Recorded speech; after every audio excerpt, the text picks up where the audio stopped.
Sebentar ada doa yang sangat mujarab, yang sangat dahsyat, dan ini diamalkan oleh sahabat-sahabat Nabi, sehingga sahabat-sahabat Nabi itu tidak ada yang punya hutang, bahkan justru menjadi kaya raya dan juga ya menjadi dermawan-dermawan yang sampai detik ini di antara peninggalan sedekah para sahabat itu masih bisa dilihat di kota Madinah, utamanya Utsman bin Affan.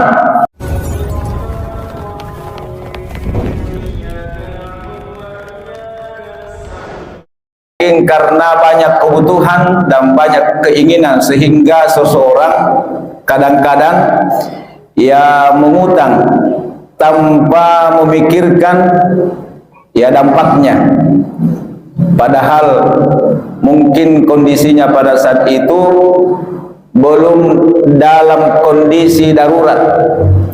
Ya, sekaligus pada kesempatan ini jamaah sekalian, saya juga akan menyampaikan satu doa sekaligus amalan yang diwariskan oleh Nabi kita Muhammad sallallahu alaihi wasallam. Ya. Jika seseorang memiliki hutan, meskipun hutannya itu sebesar gunung, ya di hadis itu dikatakan sebesar gunung Dira, maka jika dia rutin mengamalkan doa tersebut, maka insya Allah Allah Subhanahu wa Ta'ala akan memberikan pertolongan untuk melunasi hutannya. Dan bukan hanya hutannya bisa lunas, tetapi Allah Subhanahu wa Ta'ala akan memberikan kekayaan. Jadi ini doa sangat luar biasa. Cuma sebahagian orang itu tidak yakin dengan doa, yakin dengan ya usaha ikhtiar. Memang itu tidak boleh kita tinggalkan. Jadi tetap kita bekerja, berikhtiar, berusaha. Kemudian kita berdoa. Tapi kadang-kadang hasil daripada doa itu jauh lebih cepat daripada hasil bekerja. Bapak Ibu dimuliakan Allah Subhanahu wa Ta'ala, apa dampak atau bahaya daripada ya menghutang?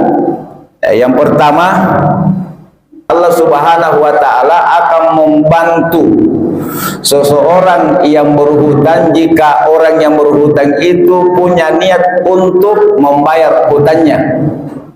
Tetapi ketika orang itu tidak ada niat untuk membayar hutangnya atau menunda-menunda membayar hutangnya, atau sekedar untuk menghabiskan apa yang dia pinjam itu, maka Allah Subhanahu wa Ta'ala akan membinasakan harta-hartanya. Jadi ini yang pertama Bapak Ibu. Jadi agama kita tidak melarang kita untuk mengutang.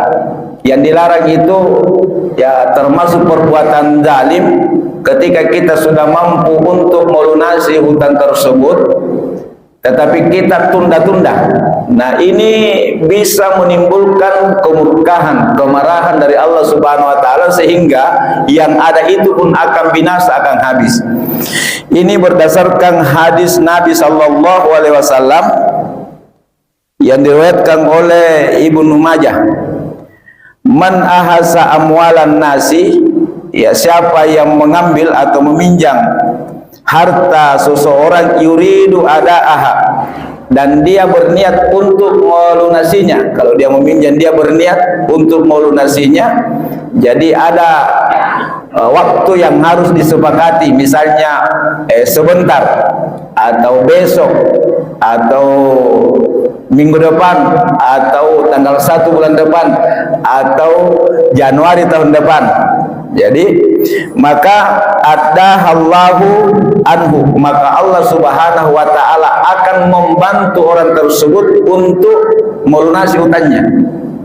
Kebalikannya, waman ahasaha yuridu itlafaha, siapa yang meminjam uang dari seseorang dengan niat ya untuk menghabiskan saja uang itu dan tidak ada niatnya untuk melunasi hutang tersebut, atlafahullahu azza wa jalla, maka Allah Subhanahu wa Ta'ala akan membinasakannya. Jadi harta-harta yang ada pun itu Allah akan binasakan, hancurkan. Nah, ini yang pertama Bapak Ibu dimuliakan Allah Subhanahu wa taala. Jadi harus ada niat untuk melunasi hutang. Jadi kalau mau meminjam dan tidak ada niat, tak, lebih baik jangan meminjam. Dan juga ya, berhutang piutang itu diusahakan ya mungkin berhadapan antara hidup dan mati. Kalau misalnya cuma kendaraan tahan-tahan sedikit, masih bisa kena PT-PT. Atau misalnya mengutang maksud, tahan-tahan dulu, ada jenazah di rumah, kun ramirolo di kanya mengkucini bersul tapi terdiku. Itu jangan ki. Itu yang pertama Bapak Ibu dimuliakan Allah Subhanahu wa taala. Jadi kalau tidak ada niat, Allah akan membinasakan harta-harta yang ada. Yang kedua, orang yang berhutang itu dosa-dosanya tidak diampuni oleh Allah Subhanahu wa taala ketika dia meninggal meskipun matinya mati syahid. Hadisnya hadis yang diriwayatkan oleh Imam Ahmad, anna rajulan qutila fi sabilillahi summa asya summa qutila fi sabilillah summa asya wa alaihi dainun ma dakhalal jannata hatta yaqdi yadainahu. Seandainya seorang laki-laki mati di jalan Allah Subhanahu wa taala, kemudian hidup kembali, kemudian mati di jalan Allah kembali, kemudian hidup dan berjuang di jalan Allah, kemudian mati di jalan Allah, maka orang itu tidak akan masuk surga sampai hutang-hutangnya lunas. Jadi andaikan ada orang meninggal di jalan Allah, itu kan mati syahid, kemudian hidup kembali, kemudian berjuang, lalu mati, ya, lalu hidup lagi, kemudian berjuang, lalu mati syahid sampai 3 kali. Kalau itu masih punya hutang, kemudian meninggal, orang itu tidak akan masuk surga sampai hutang-hutangnya lunas. Ini yang kedua bahayanya hutang. Ya, semoga kita dimudahkan untuk membayar hutang. Ya, saya berdoa semoga kita dimudahkan untuk membayar hutang, karena rata-rata kita punya hutang. Atau ada hutang di samping rumah, mungkin hutang pising, hutang garam, hutang rokok, hutang semua itu. Biar 100 rupiah itu hutang. Nah, zaman dimuliakan Allah Subhanahu wa taala. Yang ketiga, bahayanya hutang, ya, meskipun dia orang beriman, maka ruhnya itu terkatung-katung antara langit dan bumi. Ya, antara langit dan bumi bisa dibayangkan terkatung-katung sampai hari kiamat. Nah, ini hadisnya Rasulullah sallallahu alaihi wasallam bersabda, nafsul mu'min mu'allaqatun bainas samai wal ard hatta yuqad dadainihi. Ya, roh orang beriman akan berada di antara langit dan bumi sampai hutang-hutangnya lunas. Nah, ini yang ketiga bahayanya, menghutang tidak dibayar kemudian meninggal. Kemudian yang keempat, jamaah maghrib yang sama-sama berbahagia, bahaya berhutang, tidak akan mendapatkan ridha syafaat dari Nabi sallallahu alaihi wasallam. Ini sejalan dengan peristiwa seorang jenazah yang akan disalati oleh Nabi sallallahu alaihi wasallam. Kemudian Nabi sallallahu alaihi wasallam bersabda, bertanya, apakah Fulan bin Fulan ini tidak punya hutang atau ada hutangnya? Maka di antara sahabat ada yang menjawab, ada ya Rasulullah. Maka Nabi mundur. Nabi mundur, enggan untuk mensalati Fulan bin Fulan ini.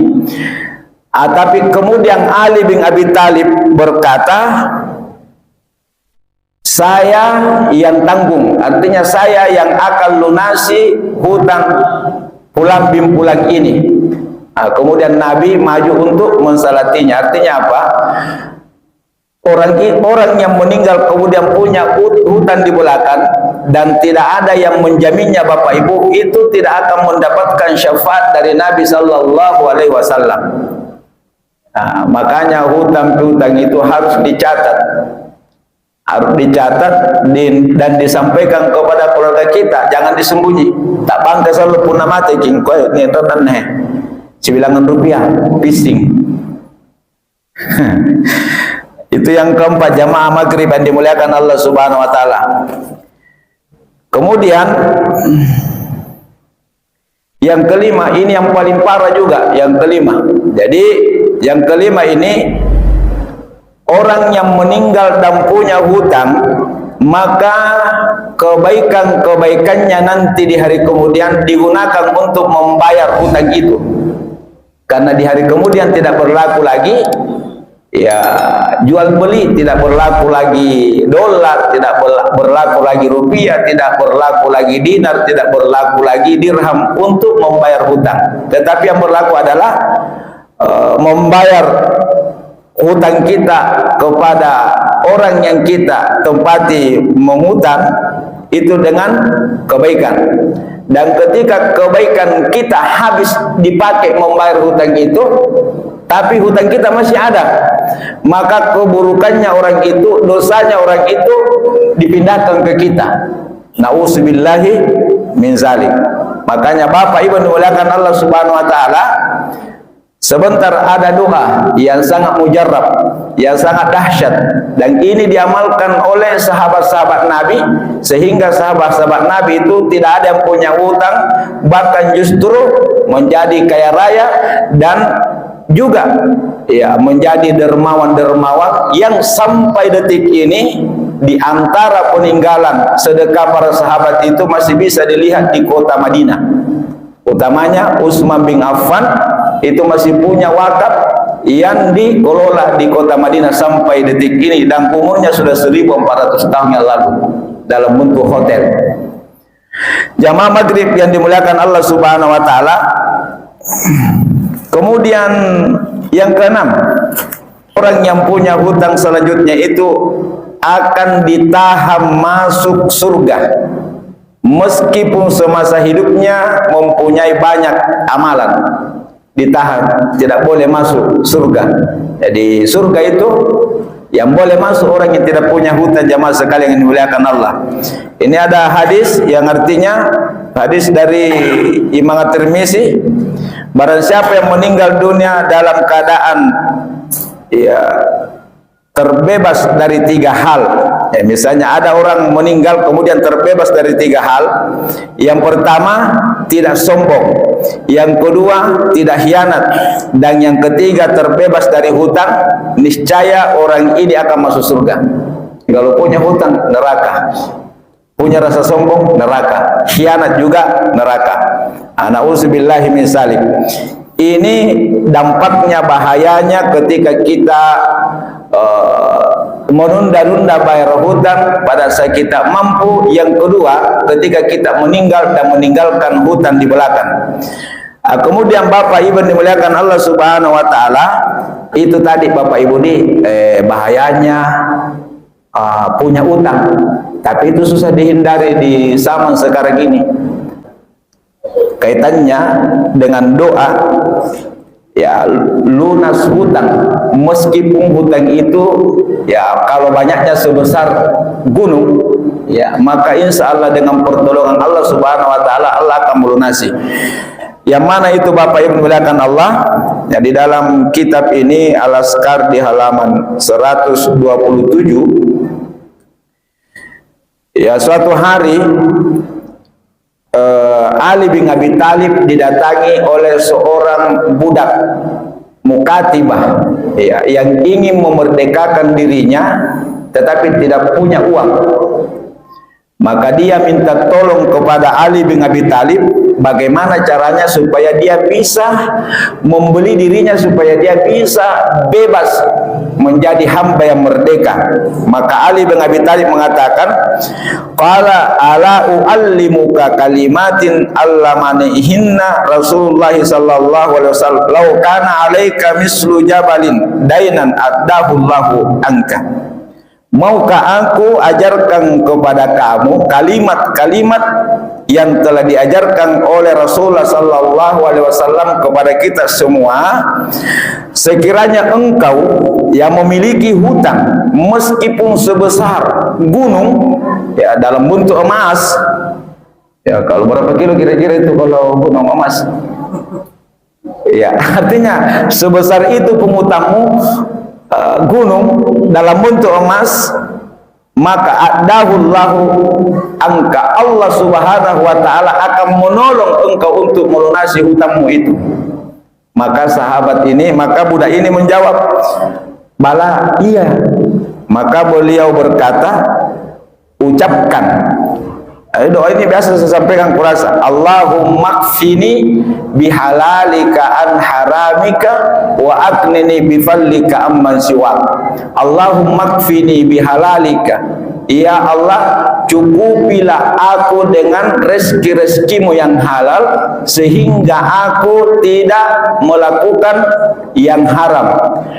Wa aknini bifallika amman siwaka, dan kayakanlah aku, ya, dan kayakanlah aku dengan rezekimu ya Allah sehingga saya tidak bergantung kepada selainmu. Nah, ini dibaca setiap selesai salat fardu, ya, minimal 3 kali. Allahumma kfini, coba,